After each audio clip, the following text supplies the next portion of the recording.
TNA announced that its Wednesday night pay-per-views would no longer be carried by DirecTV, the nation's top home satellite service. Liam is celebrating the demise of the Wednesday night pay-per-views.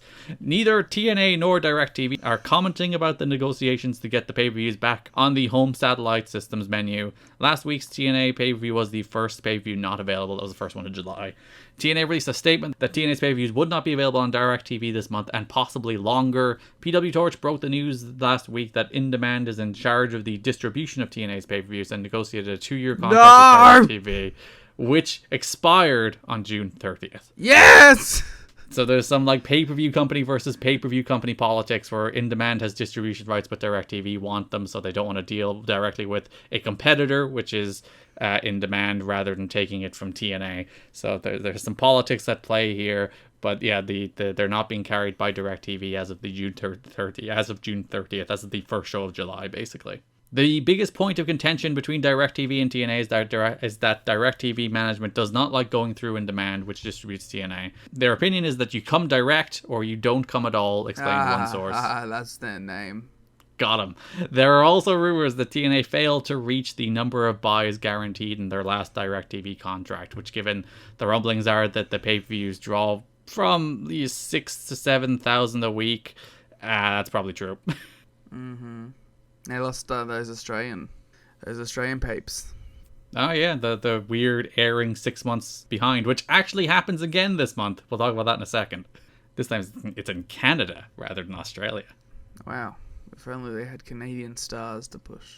From the Wrestling Observer, the last real numbers we got from UFC indicated 25% of the orders came from DirecTV homes, and boxing has been as high as 33%.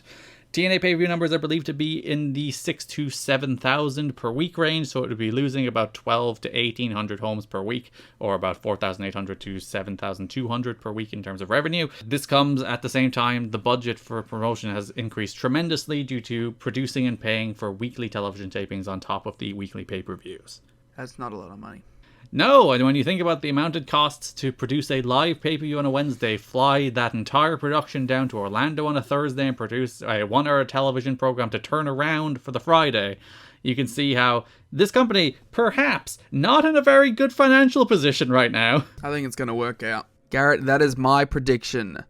TNA will survive. It's a bold prediction. They said we wouldn't last a week. They said we wouldn't last a month. They said we wouldn't last a year. But look at us, doing terrible on pay-per-view. But surviving. What's the demo numbers, Garrett? Give me the demo. Well, they're doing a 2 to 0.3 in terms of their overall rating.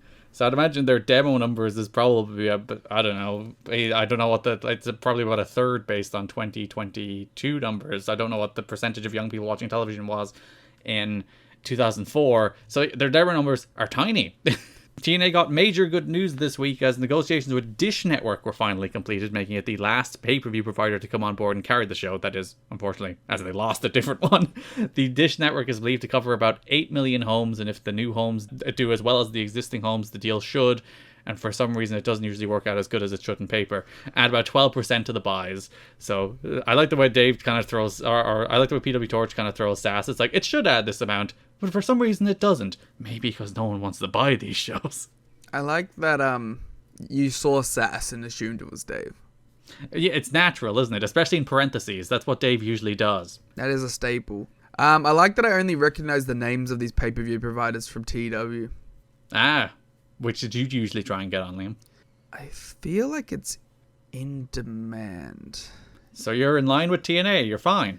I think In Demand is usually the easiest one, and the Dish Network is maybe the second most easy to get. And these DirecTV people are playing hardball even in video games. Yeah, but they're all basically the one you get eventually. You can only take your pick. So TNA is still off DirecTV, which is bigger than Dish, so their overall homes are still down, even with the addition of Dish. The addition. I was gonna do the thing, but I moved on. But thank you. Nah, I wasn't gonna. I can't let a very easy, simple, bad pun go. I respect you for it. The company is hopeful to be back on DirecTV in August, at which point they would be available on almost 54 million homes on pay-per-view. And they will draw 53 of them. People, I mean. Hey, they have like 1,200 people at all their shows. Fair enough, like 200, 300, 400 are paying, but they have 1,200 people there. You know what? The company's perfectly healthy. I take it back.